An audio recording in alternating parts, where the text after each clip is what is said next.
প্রিয় উচ্চ মাধ্যমিকের ছাত্রছাত্রীরা, তোমাদের সেমিস্টার 3 বাংলা গানের ধারা থেকে প্রশ্ন উত্তর করানো হচ্ছে, এমসিকিউ।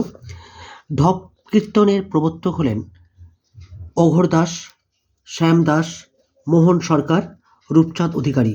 সঠিক উত্তর রূপচাঁদ অধিকারী।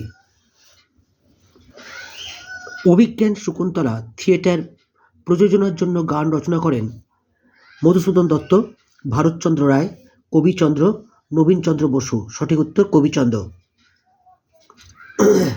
জোড়াসাঁকো থিয়েটারের প্রযোজনায় নবনাটকের সঙ্গীত পরিচালনা করেন বিষ্ণুচন্দ্র চক্রবর্তী, জ্যোতিরিন্দ্রনাথ ঠাকুর, যতীন্দ্রমোহন ঠাকুর, দীনবন্ধু মিত্র।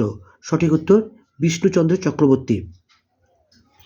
গিরিশ ঘোষ নাটকের জন্য মোট গান রচনা করেন 1360টি, 1370টি, 1380টি, 1390টি। সঠিক উত্তর 1370টি। প্রথম ভারত সঙ্গীত বা স্বদেশ সঙ্গীত 1864, তা হল জনগণ মন অধিনায়ক, বন্দে মাতরম। ভারত সঙ্গীত সকল দেশের সেরা। সঠিক উত্তর ভারত সঙ্গীত। ভারত সঙ্গীত নামক প্রথম দেশাত্মবোধক গান রচনা করেন দ্বিজেন্দ্রলাল রায়, রবীন্দ্রনাথ ঠাকুর, বঙ্কিমচন্দ্র চট্টোপাধ্যায়, হেমচন্দ্র বন্দ্যোপাধ্যায়। সঠিক উত্তর হেমচন্দ্র বন্দ্যোপাধ্যায়।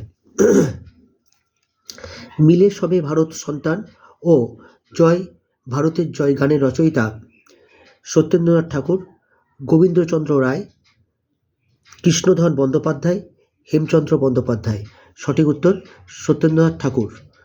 পরের প্রশ্ন, জাতীয় সঙ্গীত 1876 নামক পুস্তিকা সম্পাদনা করেন গুণেন্দ্রনাথ ঠাকুর, সত্যেন্দ্রনাথ ঠাকুর, জ্যোতিরিন্দ্রনাথ ঠাকুর, রবীন্দ্রনাথ ঠাকুর। সঠিক উত্তর জ্যোতিরিন্দ্রনাথ ঠাকুর।